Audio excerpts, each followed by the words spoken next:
Fellow Nigerians across the world, I say good morning, good afternoon, good evening, and to some of you, good night, depending on your time zone. This morning, I want us to look at a message I simply titled, "We are living in a crazy world." And as such, Nigerians should be able to identify their feelings and acknowledge their value, or rather, acknowledge your feeling and identify your values. It sounds somehow anyway when I say we're living in a crazy world. But believe me, it is not the way you are thinking about it now. You see, human beings remain the only creatures on this earth who has to pay for everything. We are born into a world where we have to pay before we can be born. And when we die, we have to pay before we can be buried. We are the only creature on this earth that has to pay money in order to feed. We have to pay money in order to dress. We have to pay money in order to accommodate ourselves, have a shelter over ourselves. We are the only creature. That is crazy to me. I need you to check everything living on the planet Earth. None of them pays bill to feed. None of them pay bill for accommodation. None of them pay bill to dress. None of them pay bill for security. None of them pay bill to government or justice system. Nobody pays bill in this world, only human. And with this notion, with this mindset, I felt it's a crazy world. When we are born, we pay bill. When we die, we pay bill. Is that not crazy? But then, it is what it is, and all of us have accepted it. But with this mindset, every one of us must accept the simple fact that if we find ourselves in a crazy world, for us to be able to survive, there are certain things we should do. And that is why most of us are doing what we are doing. The first thing we need to do is to acknowledge our feeling. You see, there was a time in a Christian gathering. I was actually supposed to be the moderator of that program. But I have a lot of fellow Christians who felt I should not be. And so, like I was saying, in that very gathering, I noticed most people who are supposed to support me were even working hard to frustrate what I was doing. And I almost lost my mind. But I thank God they were mature Christian elders who were observing me. And then the moment they saw that I was losing my mind, these people immediately called me, excuse me, from the crowd. And they took me into an inner room.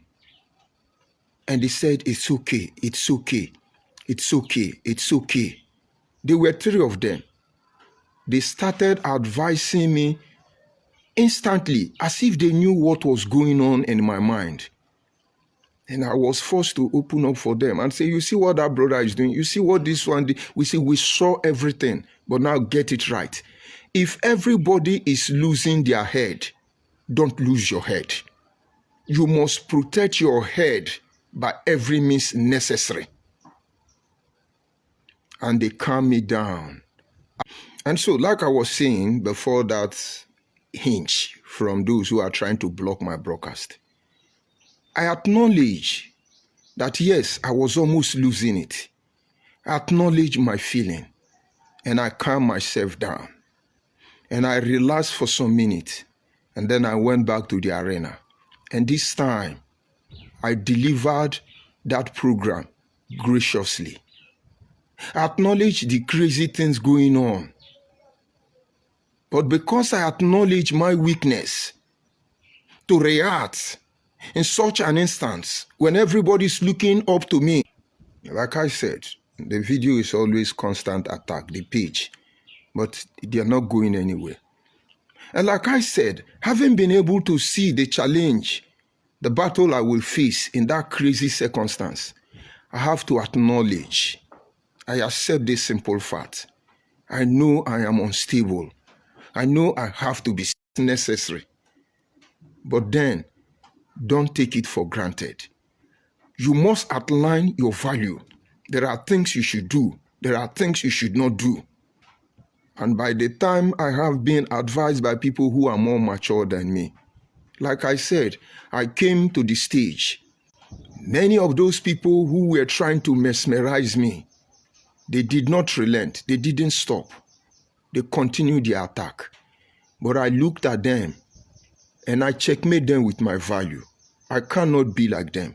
I will not make the same mistake they made. And after half of the program was on, they discover that they cannot make me lose my mind. Let me tell you the end story. They were the one that helped me to bring the meeting to a conclusive end. Today, we are living in a crazy Nigeria. And everybody is losing their head. But in the midst of all this, only two things will save us. Number one is that we must acknowledge our feeling. You pretending make it worse. When we come out here, we lash out different kind of people. We say everything we need to say. We are acknowledging our feeling. But while we are trying to acknowledge our feeling, we will not make the mistake not to identify our value. We know who we are, and we will not change because of anybody. Because in the end, if we lower our value, we have joined the group of those criminal people. I know you don't understand very well. Let me explain further. South Africa recently gave free visa option to Nigerians. And I've been on the line for some time watching reaction from South Africans that giving free visa to Nigerians is going to increase insecurity in South Africa. They have a whole lot of problem that free visa issue to Nigeria will cause for them. But ordinarily, this was a way for Africans to go forward. Honestly, I do not see the need why we should be using visa, passport to travel around Africa, our continent. I really don't see the need, except because of the crazy people. And this is exactly what South Africans, indigenous, are concerned about. This is what they are worried about. And believe me, if we do not treat our madness, it is going to, this something that is supposed to be blessing, is going to bring curse for Nigeria in less than 5 years. Let's look about it closely so that you understand that indeed we are living in a crazy world. But we must acknowledge our feeling and then identify our values. These are what will going to happen in the coming days. There are two countries I know, they hate Nigeria badly. They hate Nigeria with everything in them. And believe me, they have the right to do so. One of them is South Africa, and the other is India. If India hold you, you will know that Malaysia, Indonesia, and all these Asian nations, they are child's play. If India hold you as a Nigeria, and if you want South Africans to be happy, just give them some Nigerians to kill. They will be satisfied. But why these things are happening? We should ask ourselves a question. Why will South African hate us? The very people I know that during the era of apartheid, if South African has spent 1,000 naira, for instance, in fact, let's say that 50% of what South African used to gain economic freedom, political freedom that they are enjoying today, was the hard-earned money of Nigerians, even to the least common man in the street. Don't get me wrong yet. I remember then, many musicians, people like Majek Fashek, people like Uruswiliki, people like Mandatos, people like Raskimono, to mention but a few. Everybody was on the social media. And this is because these ordinary men, these common men, cannot access the government of the day. And so they were doing what's necessary. I remember Majek Fashek. Most of you will still remember it. La la la la, la la la la, hey, free Mandela, Margaret Thatcher, and so many of them. I can begin to sing so many of them. I can remember the Oriswiliki, the Mandatos, Rula Lady Dana, and Margaret Thatcher, Ngobati, and Peter Buota. All of them just come together. They want to be the Black Master. Killer Patai, Killer Patai. Most of you should understand this song. South Africans, in case you are listening, you should know our fathers did their best for you to be economically, politically free, rather. And you issuing Nigerian free visa, it's a welcome development. And I thank you. But you must identify your value, because that is where most South Africans are complaining. That giving Nigerians free passport to come there, because of business, bilateral relationship, insecurity will stand in their land. This is where the madness comes in. Now, you may feel bad. Many Nigerians are feeling bad already. Why do South Africans hate us? Why do South Africans hate us? My brother, if they hate us, this is their feeling. They are acknowledging their fear. And I believe in the end they will empty it. But the question is, will Nigeria not insult this process? That is what we should be worried about, not what South Africans are saying. Because I know in the coming days, South Africans' life will never remain the same again. Now let's pause there and come back home. Did you know why I said so? We are Nigerians. We've been struggling to coexist. A nation of over 1,000 ethnic groups. I repeat, a nation of over 1,000 ethnic groups. Forget about the official declaration of 250 ethnic groups. No. A lot of ethnic groups are squashed under this official recognized 250. We can't. Okay, let's just assume we are 250. We can't even live as one. And while we are trying to blame South Africa, some people are hosting Biafran flag. Their senators are not talking. They are saying divide Nigeria. Some Nigerians are even paying South African bloggers to talk Nigerian down. And what do they think? How do they think South African will refer you to? You that don't respect your country. You are crying that South Africa hates you. No. You need to acknowledge your value. Honestly, this is just a way to make you see what is coming. And so that Anyoma people, Eka people, South people, supposed minority in Nigeria, and by extension, all Nigeria should be able to visage what is coming for all of us. Those who are normal come together and say these two countries, they are good. They are good to go. After all, South Africa owes some of the wealthiest companies, multinational companies in Nigeria. Your GoTV, your MTN. If I tell you how much MTN is making from Nigeria, you will be shocked. But I'm sure no Nigerian have company in South Africa. I heard them criticizing Dangote, what Dangote did to them, how they were complaining. But what South African did to us through MTN, if we begin to analyze it, I know they will be ashamed of themselves. They will pity for us. But they are not of any concern to me. At least they have extended the right hand of fellowship. How will Nigerians handle this opportunity in the coming days? Let me tell you. I have a younger brother who is in South Africa. He's been there now more than close to 20 years. He's married to a South African woman. I've said it severally. They have children. They live peacefully with their family. They don't have issue. And each time I hear all this xenophobia, Igbophobia, and other phobia, I'll call and say, what is really going on? And let me tell you, our people do horrible things there. The same way they do horrible things in Nigeria, and maybe because of their political connection, or their organized crime against indigenous people, they want to walk away with it. It doesn't go that way. Now, we are going to enter the same phase of problem in Nigeria in the coming days if we don't check the level of our madness. Let me explain. That is why each time I come, I continue to call on Igbo people. There is need for you to retrace your step. Because this thing you are doing is going to cause serious problem. You come to my village, for instance, to hustle. We respect you. We allow you to maintain your space. We let you to do your business. We don't insult you. We don't consider that you don't even allow us to shake ourselves in your own region.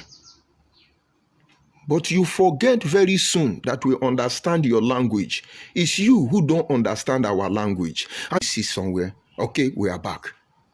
And now, at the end of the day, you will come out and tell us that you are going to buy all our land. You tell us we are lazy. You will insult us, even as a fellow Nigerian. And you've been doing this thing for a very long time. And we'll be keeping you quiet, even when we know you are a criminal, making your money in a very useless and mindless our values. And so at the end of the day, we're looking stupid. And that is why in the coming days, the people of the South, I will come to that. Abo people, we must put our priority right. This is what Nigerians are doing to South Africans. You tell them they are lazy. You tell them their manhood is too small. You make mockery of them in their place. Most of you are pushing drugs and doing other illegal business there.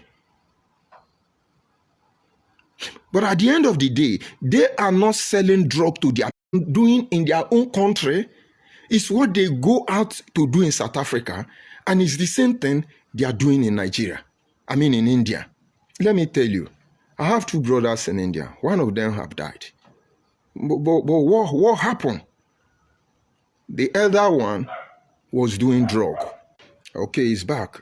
So like I was saying, I have two younger brothers in India, and one of them is late. I have not said what really happened, but I know. The elder one was doing drug before the younger one came. He didn't know. And fight occurred between them and the Indian counterparts. The younger one that just came into India was pushed down from a story building when he broke his spinal cord for a crime he knew nothing about. Some Igbo people use it to mock me that my brother is doing drug in India. But let me announce to you, he has been rehabilitated, though on a very high price. I lost my younger brother for that purpose. And then I asked question, what is going on? He said, why Indian people hate us? It's because about 35% of Indian youth are on Kulu. And who are selling it for them? Nigerians. And this is the same thing we are bringing back to our home gradually. And you hear the story of courtesan. You begin to hear Icelander, ice, Mpurumini. You know what I'm talking about. I have seen people sell up entire family wealth just to take drug. Let me calm down a little bit. I went to work in one estate, a very big estate, somewhere in Port Harcourt. They were actually doing overhaul renovation. And I was working with the manager. And then there was a building at the extreme end of that estate. There was a very young man living there. It doesn't look too normal to me, and I don't know why he lived in isolation. And I told the man, I said, who is that guy? He said, no mind am. Now the owner of this estate Pekin. I said, what is he doing there? He said, they mind am. He just all the rent from this estate. Now me use they take drug. Now owner take drug morning to night. And their father is late. I said, what of other of his children? He said, the ones that are not taking drug, those ones, they won't even come. That his prayer is that before those ones come, he pray this one, don't you sell the whole estate to take drug. I would have given you the location of that estate. It's because it's a very popular one. Occupying over more than 300 plots of land in the center of Port Harcourt. Most people don't know such estate is there. And this is the level of damage drug can do to the next society. You think I'm on drug, I will be able to know my left from my right? I don't do drug. I'm not telling you I'm better than those who do drug, because my own level of madness, they are learning work, because I can switch in between both modes. But get my message. And Indian people being concerned, being able to identify their value. No, our youth were not taking drug before these people, immigrants, start coming. And they watch and they see they are Nigerians. How would they treat you? South African women may not be doing how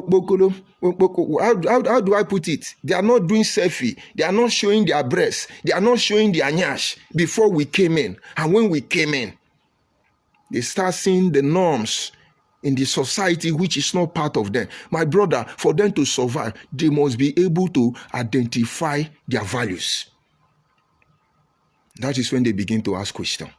The same problem happening in Nigeria. All of a sudden, we wake up to the reality. We discover that there are ethnic groups that are working very hard to consume us, assimilate us. The imperialists had their own pattern. The French policy of colonization was association and assimilation. And of course, the British was indirect rule. But right now, not only are we using both imperialist policy against our own people, we have even moved on to conquer. Understand, the French colonial masters or terrorists or imperialists got to a stage, they say, no, let's change method. And if you can speak French, you behave like us, we accept you as one of us. That is not true, but that was a way to make the rest of the world feel that what they were doing was actually naturally. There is nothing natural like that. And that is the same thing these Igbo people we are calling out are doing. When they wear our cap, it's Igbo cap. When I wear my traditional cloth, it's Igbo cloth. They will come out now and say, I'm answering no Igbo name. When did that born name become Igbo name? Because the last time I checked, they are not even the same spelling. They may sound the same thing, but they are not even the same meaning. Why can't you deal with it?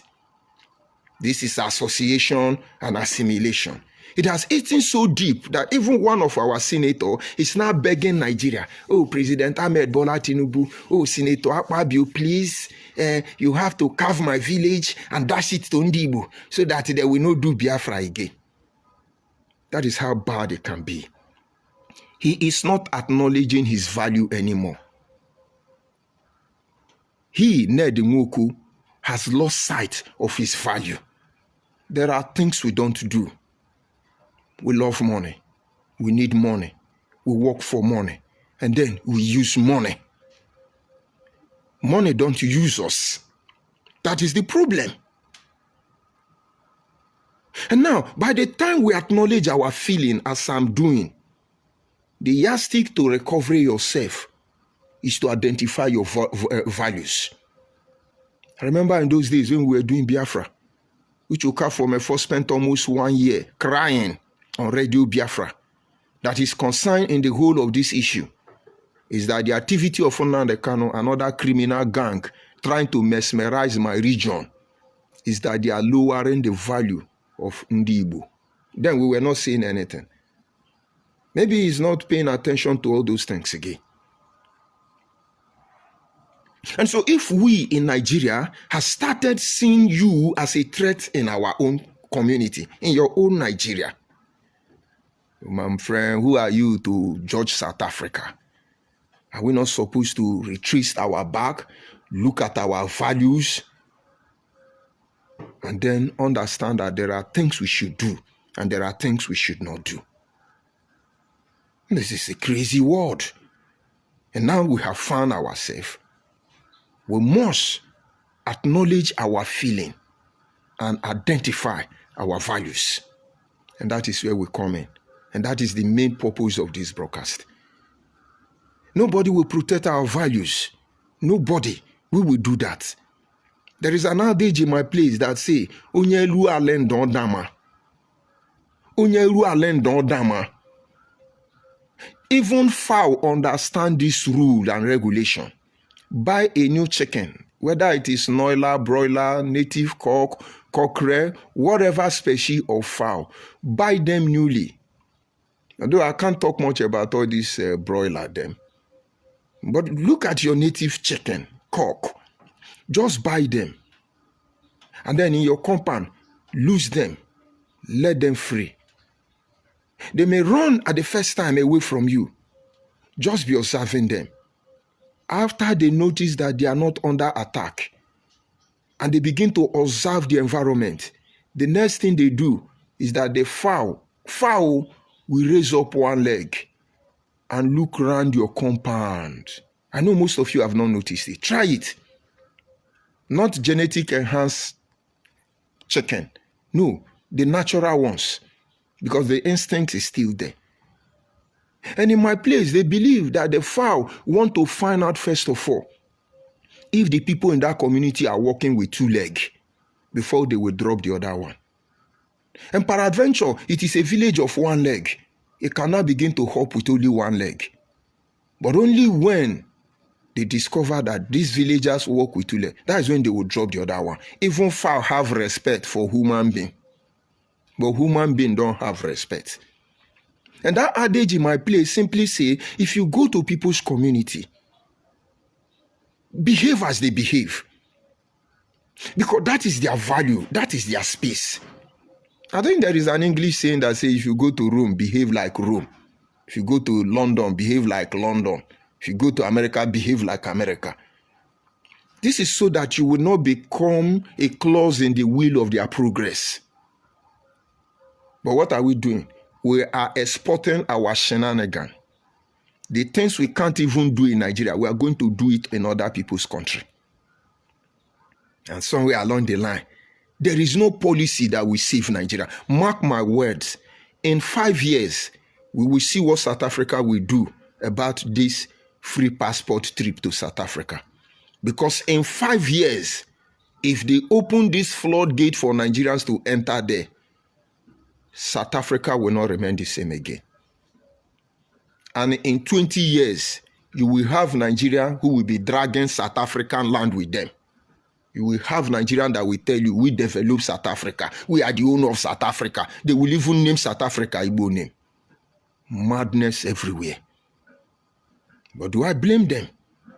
And so if they can go to South Africa, they can go to India, they can go to Malaysia, they can go to Indonesia, they can go to places where their color is different, where the color of their skin betray them, where they come from, their name, everything about them, isolate them from the system, yet they can still demonstrate the shenanigan. That is crazy. They are mad. What would they do to you? Because they've not struck you does not mean they don't have the intention. Maybe something is preventing them from acting. And so what do we do in a time like this? And the government of Ahmed Bola Tinubu should ensure in this their time, South Africa can give us free visa, free passport. But I beg the government agency, if you want this relationship to last, any Nigerian going to South Africa must be properly scrutinized. You people should set a standard so these people will not disgrace Nigeria. I know some of them will run to Cotonou, run to Ghana, run to everywhere, and then enter South Africa freely. But let Nigerians have a system through which they can identify Nigerians that live from Nigeria and Nigerians that will follow back door. Because South Africa will soon cry out. Are we not one Nigeria? Are we not crying out? Did the government not hear when they are calling my village that we are Biafra? Even when we say we are not Biafra. And this is for the sake of the Nigerians who are not mad. Because I'm not trying to tell the whole world that everybody in Nigeria is like this. There are people who have been benefiting from this criminality. And believe me, you become a threat to them when you say things like that. But then charity begins at home. Who am I to tell Nigerians how to govern themselves? But those who govern Nigerians should understand that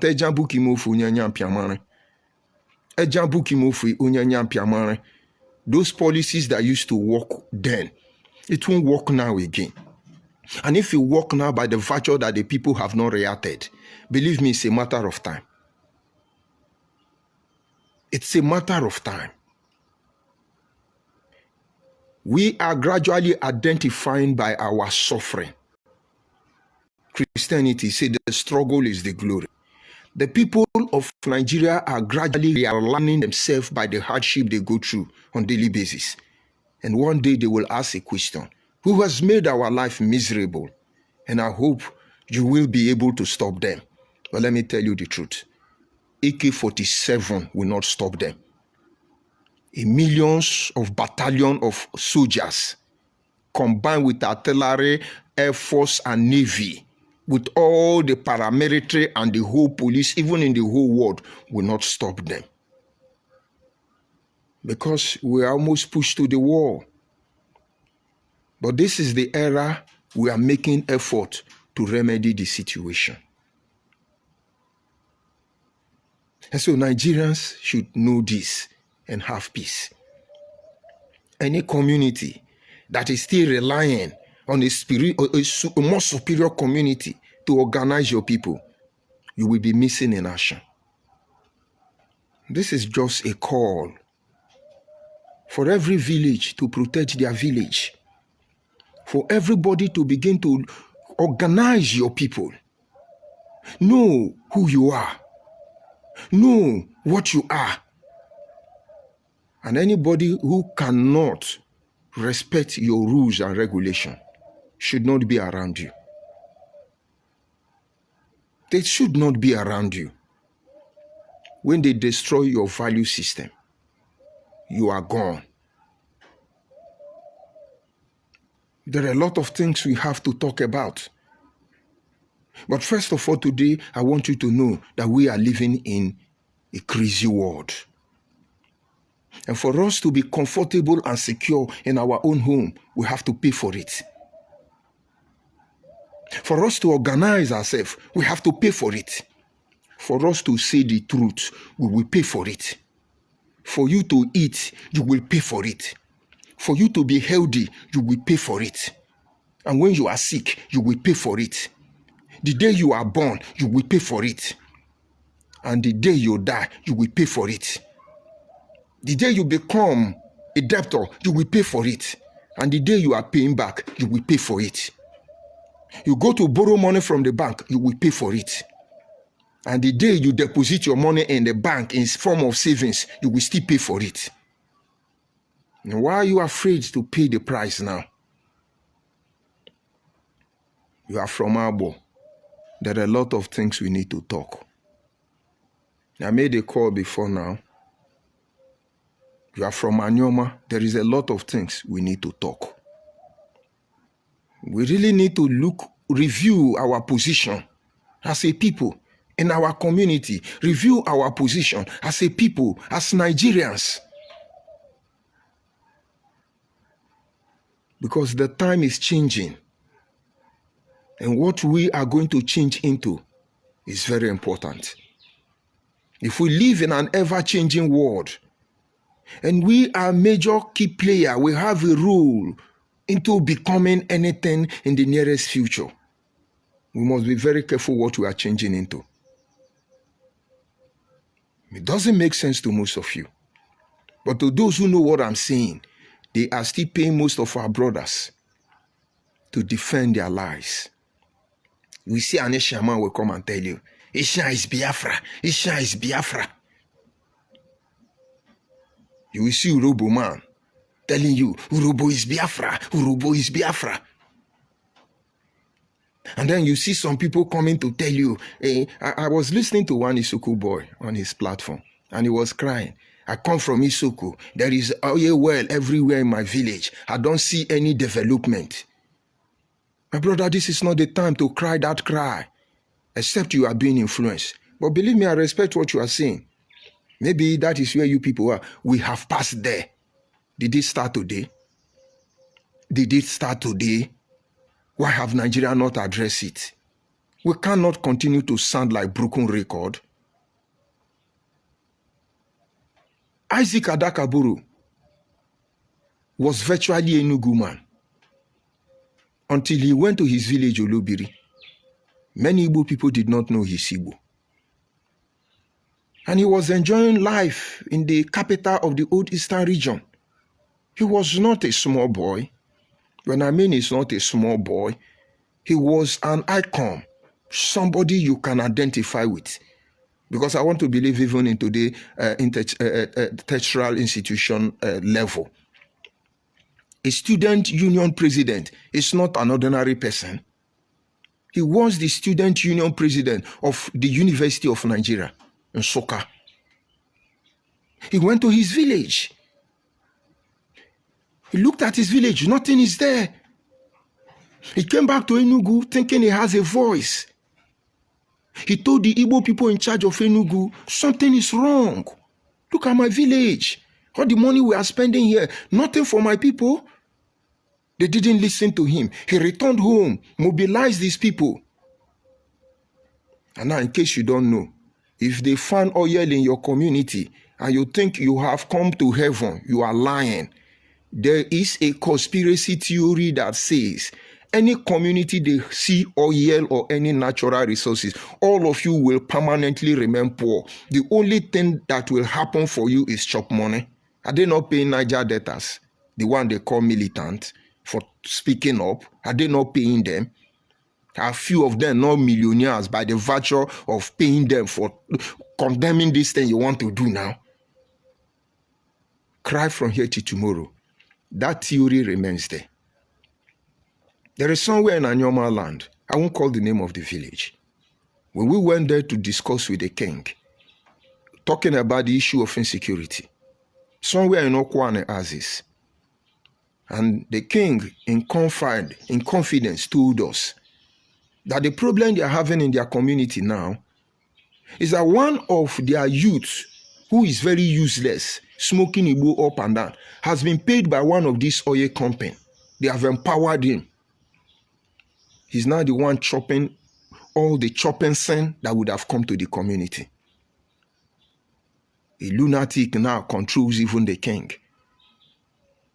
So when you talk, he will bring his talk. They have gun. Who is giving them gun? And so Kwane man is fighting the whole community just to protect the oil company. And when they go anywhere, the government of the day will support the oil company. Not because the oil company is wrong, is right, but because they need the money coming from this oil company to run Nigeria.